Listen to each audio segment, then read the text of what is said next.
Hi lovelies! Today I'm going to do a video for you on my top tips and tricks on how to afford luxury goods. And these are things that I do every single day because I'm by no means really wealthy and I just go into the shop and spend thousands of dollars on all these luxury goods. I really make these informed decisions and I also have to save to buy them. So I hope that these will help you to save money as well as get some money back for things that you do on a daily basis. If you are new to my channel, please do scroll down and hit the subscribe button below. I make weekly videos on all things luxury, and be sure to hit the notification bell so that you do get notified when I upload a video. Now let's get into the video. Now the first great tip I have for you is the cashback systems that's available, and these are essentially websites you can go through to then click onto websites such as Adidas or Groupon or eBay that you might go to buy a good from. And when you actually buy your goods, you get a cashback on everything that you spend. So for example, if you wanted to buy a top from Nike and it was $30, then you get 5% back. So rather than paying $30, you get 5% of that back into your cashback account. There's two websites that I use primarily in Australia for these cashback systems, and the first one is Cash Rewards and the second one that I use is Cashback. And Cashback is essentially the same thing. I'll also put my referral link down below as well. And of the two, they are pros and cons. So I find that in Cash Rewards, they do track the rebates a lot faster than Cashback does. Sometimes I do find that it is a bit slower for Cashback to register the rewards and have it go into your account.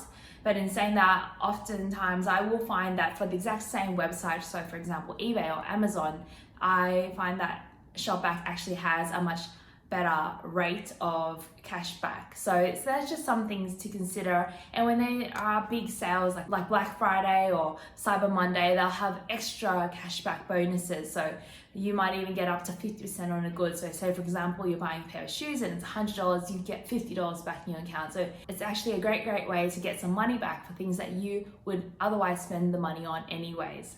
So I'm going to do a quick demonstration for you on how Cash Rewards works. I'm on the Cash Rewards website. Instead of scrolling down and looking at all the offers that they have available. So there's a range of different providers that are on there and pretty big names as well. So you saw Amazon, there's Groupon, eBay, Agoda. And it's a really straightforward process. So you just click on the vendor that you're wanting to purchase something from. So in this example, I'm going to go to Agoda. I've got a holiday coming up and I want to book some accommodation, for example. So just click on the page, it'll take you to the actual page for that specific vendor and what they have on offer, and then you just click shop now.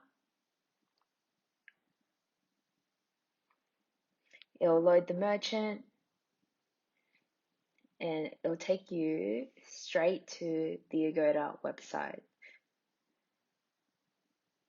And from there, you just do your usual browsing. So I want to go to Tokyo, for example. These are the days I'm going for. And it will search up all the different accommodation options that you have. And you just proceed to check out and do what you would usually do if you were to book through Agoda. And you don't really have to do anything extra. And it's really just that simple. Now moving on to my second tip, and that is using credit cards.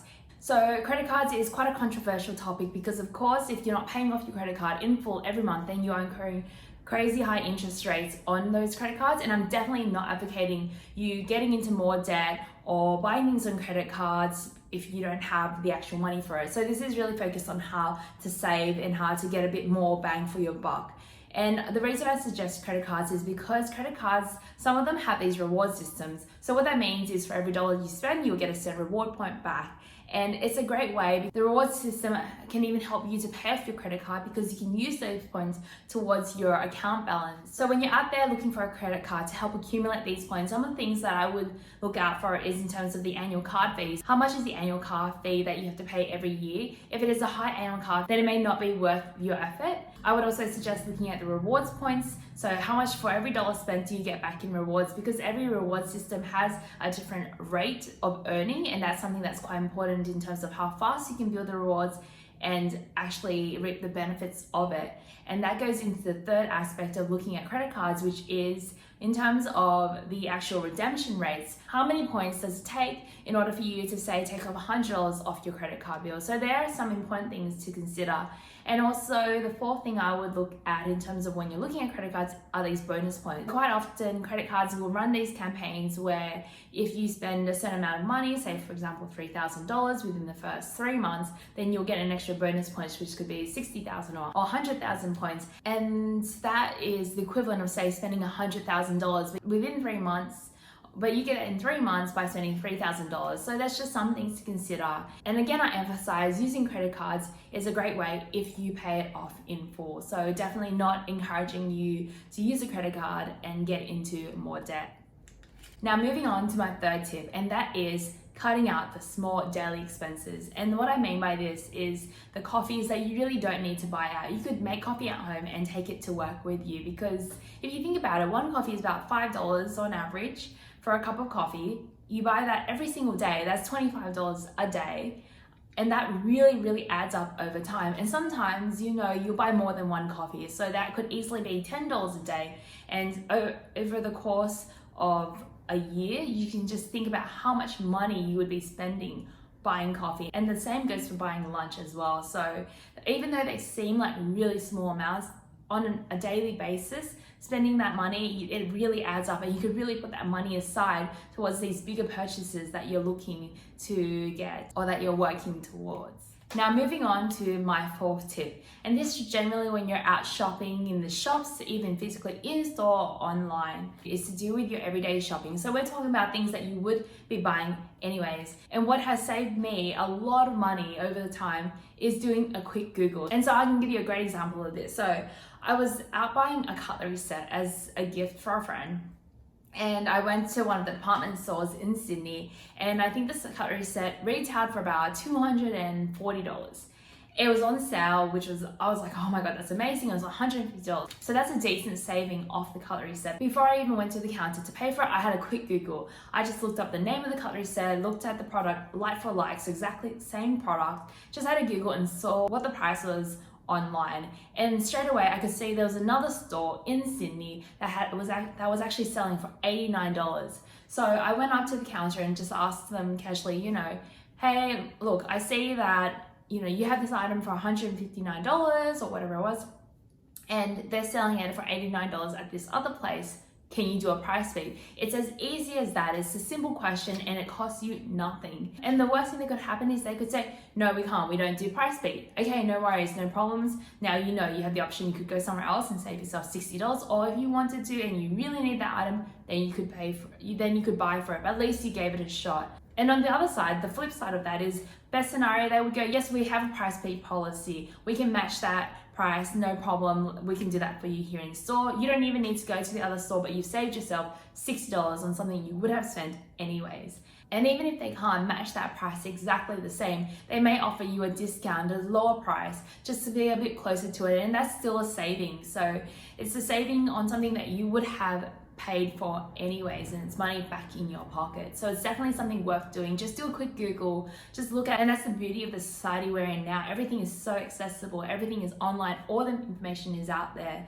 So definitely one of my top tricks and things that I always do before I go and buy something is to research the market and look at pricing at other places as well. Now moving on to my fifth tip on how to save for a luxury good. And this is particularly relevant for those who are already in luxury goods or have big ticket items at hand at home that they don't use.